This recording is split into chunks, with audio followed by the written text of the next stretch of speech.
Hey students, welcome back to the channel.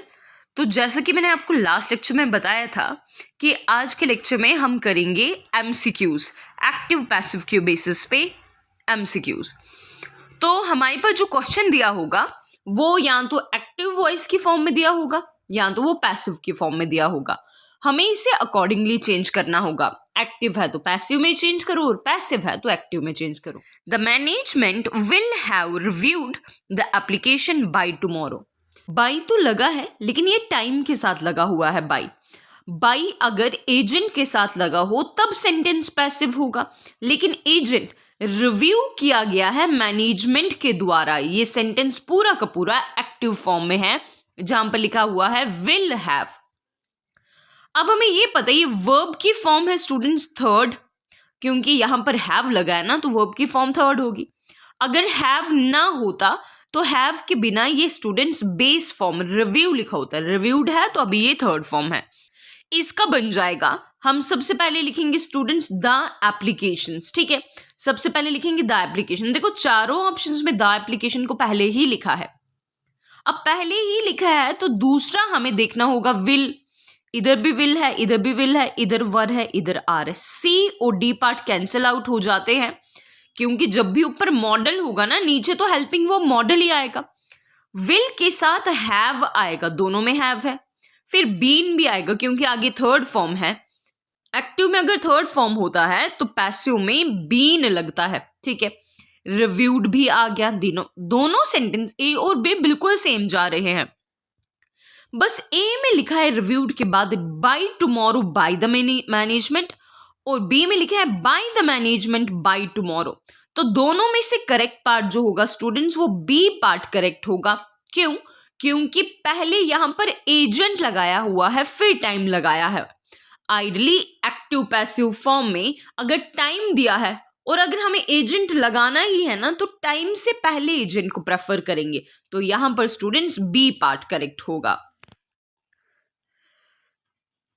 Scientists are conducting ground breaking research. देखो scientist conduct कर रहे हैं ground breaking research. तो basically हम सबसे पहले ये ऑब्जेक्ट है तो पैसिव में सबसे पहले ऑब्जेक्ट आएगा ग्राउंड ब्रेकिंग रिसर्च, जो सारे पार्ट्स में ऐसे दिया हुआ है। अब ग्राउंड ब्रेकिंग रिसर्च जो है वो किसके ऊपर रही है? On artificial intelligence. तो हम ऐसे लिखेंगे इसे ground breaking research on artificial intelligence. Again ये भी सब ठीक है, करेक्ट। अब यहां पर लिखा है आर, हेल्पिंग वर्ब लगाया है आर। अब जब हम इसे पैसिव में बनाएंगे तो आर का बनेगा या तो इज या तो एम या तो आर, लेकिन ग्राउंड ब्रेकिंग रिसर्च क्योंकि सिंगुलर है तो हेल्पिंग वर्ब इज आएगा। इज यानी कि ए और बी में से कोई करेक्ट हो सकता है, सी और डी फिर से कैंसिल आउट हो जाते हैं। अब जब कंडक्टिंग लिखा होता है वर्ब की आईएनजी फॉर्म होती है तो उसे जब पैसिव में चेंज किया जाता है तो बीइंग कंडक्टेड लगाया जाएगा। इसीलिए हमारे पास यहां पर बी पार्ट करेक्ट होगा, ए से बी पार्ट करेक्ट होगा। क्यों? क्योंकि ए पार्ट में डायरेक्टली लिखा है इज कंडक्टेड, आईएनजी फॉर्म का भी तो बी लगाना था ना यहाँ पर, जो यहाँ पर ए वाले पार्ट में यहाँ पर इन्होंने मिस आउट कर दिया, इसलिए पार्ट बी करेक्ट होगा। The government is addressing. अब इज एड्रेसिंग है ना यहाँ पर, तो नीचे एड्रेसिंग का बन जाएगा बीइंग एड्रेस्ड। देखो बीइंग एड्रेस्ड यहाँ पर भी है, इधर सिंपल एड्रेस्ड है, इधर भी है बीइंग एड्रेस्ड। ठीक है, यानी कि ए और सी में से कोई पार्ट करेक्ट होगा। अब द गवर्नमेंट की जगह पे आ जाएगा climate change issues. Climate change issues तो सब जगह पे है। इज है तो इज के लिए हम या तो आर लिखते हैं या तो एम लिखेंगे या तो इज ही लिखेंगे। देखेंगे कि सब्जेक्ट सिंगुलर है या प्लूरल। अब फर्स्ट पार्ट में इज की जगह पर हेल्पिंग वो वर कर दिया है, लेकिन पैसिव में तो कभी भी प्रेजेंट का पास्ट बनता ही नहीं है, इसीलिए ऑप्शन जो है वो सी करेक्ट होगा। Who had discovered this ancient artifact. अब ये देखिए इंटरोगेटिव फॉर्मेट में है। जब भी हमारे पास इंटरोगेटिव सेंटेंसेस में हु होता है तो हु का तो बाई हुम बनेगा ही बनेगा।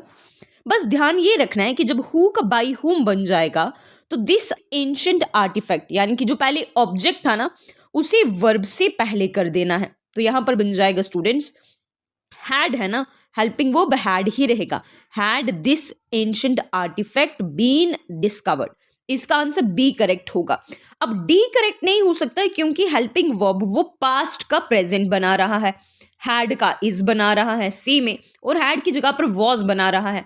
आगे वाले सेंटेंस को देखने की जरूरत ही नहीं पड़ी, हमने बस बाय होम को देखा और हेल्पिंग वर्ब को देख के पता लगा दिया कि सेंटेंस का ऑप्शन कौन सा वाला करेक्ट है। Next one, why did he not inform the team about the changes.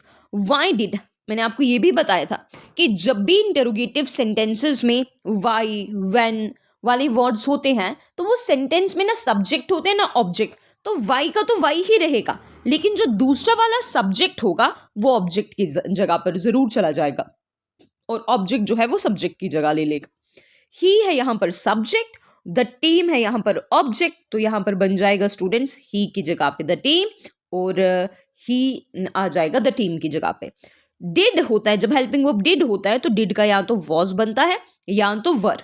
अब यहां पर क्योंकि द टीम है ना, द टीम सिंगुलर है इसलिए डिड का बन जाएगा वॉज, तो हम लिखेंगे why was the team not informed about the changes by him. यहां पर आंसर ए करेक्ट होगा, बी करेक्ट नहीं होगा क्योंकि उन्होंने द टीम के साथ लगाया है वर। ठीक है, हैज तो बनेगा नहीं ना, डिड का तो या तो वॉज बनता या तो वर बनता, और इज वाला यानी कि डी पार्ट भी यहां पर इनकरेक्ट होगा। Do not disclose this information to anyone, ये सेंटेंस इंपेरेटिव फॉर्मेट में है, तो इसका पैसिव क्या बनेगा स्टूडेंट्स, इसका बन जाएगा let this information not be disclose to anyone, इसका भी ए पार्ट ही करेक्ट हो जाएगा। अब बी इसलिए क्योंकि मैंने आपको कल ही बताया था कि जब एक्टिव से सेंटेंस पैसिव में जाता है तो लेट होता है, देन ऑब्जेक्ट होता है, फिर बी होता है एंड देन वर्ब की फॉर्म थर्ड फॉर्म होती है। लेट आ गया, ऑब्जेक्ट आ गया द इंफॉर्मेशन, बी आ गया, वर्ब की थर्ड फॉर्म आ गई, और टू एनीवन तो ऐसे दिया हुआ था लास्ट में। They ought to respect elders, they ought to respect elders में दे की जगह पर आ जाएगा एल्डर्स और यहां पर बन जाएगा elders ought to be respected by them, तो यहां पर ऑप्शन ए करेक्ट हो जाएगा। Please complete the registration process before the deadline. अब प्लीज कंप्लीट द, ये वाला सेंटेंस भी इंपेरेटिव है, तो यहां पर हम क्या लिखेंगे स्टूडेंट्स, हम लिखेंगे लेट। इंपेरेटिव में सेंटेंसेस को पैसिव में लाया जाता है तो लेट का इस्तेमाल किया जाता है, यहां पर बन जाएगा let the registration process, let the registration process be completed, be लगेगा देन एडी फॉर्म यानी थर्ड फॉर्म लगेगी, be completed before the deadline, यहां पर बी पार्ट ए वाला करेक्ट होगा। देखो सी पार्ट में क्या लिखा हुआ है, the registration process should be completed before deadline. अब मैंने आपको जब रूल ही बताया है कि पैसिव में लेट लगाना है जब हमारे पास डायरेक्ट ऑब्जेक्ट दिया होगा, तो ए पार्ट करेक्ट रहेगा। The children are being taught music by a famous musician, ये सेंटेंस ऑलरेडी पैसिव में है। कैसे, क्योंकि यहां पर जिसके द्वारा म्यूजिक सिखाया जा रहा है ना वो लास्ट में रखा हुआ है एजेंट बना के, तो यहां पर लिखा जाएगा students a famous musician, a famous musician आ जाएगा पहले। अब बीइंग टॉट जब भी होता है, बीइंग तब ही लगता है जब हमारे पास वर्ब आईएनजी फॉर्म में रहा होता है। इन सब का वर्ब देखो, ए पार्ट का वर्ब में लिखा है टीचर्स, बी पार्ट के वर्ब में लिखा है has been teaching, has been तो नहीं होगा, हैज बीन नहीं हो सकता क्योंकि ऊपर हैज बीन है ही नहीं, इज एम आर होगा, यहां पर ऑप्शन सी करेक्ट होगा क्योंकि सी पार्ट में लिखा है A famous musician is teaching the children music. And last one, someone has stolen her wallet, again sentence active form में है। अब चोरी क्या किया गया है, वॉलेट, तो हम यहाँ पे सेंटेंस की शुरुआत करेंगे कि हर वॉलेट हैज है ना, तो हैज के साथ क्या लगेगा, बीन, हैज के साथ बीन, तो यहाँ पर आ जाएगा हर wallet has been stolen by someone, लिख सकते थे यहाँ पर तो भी करेक्ट होता। तो ये थे हमारे पास एक्टिव पैसिव के ऊपर कुछ MCQs. See you in the next lecture.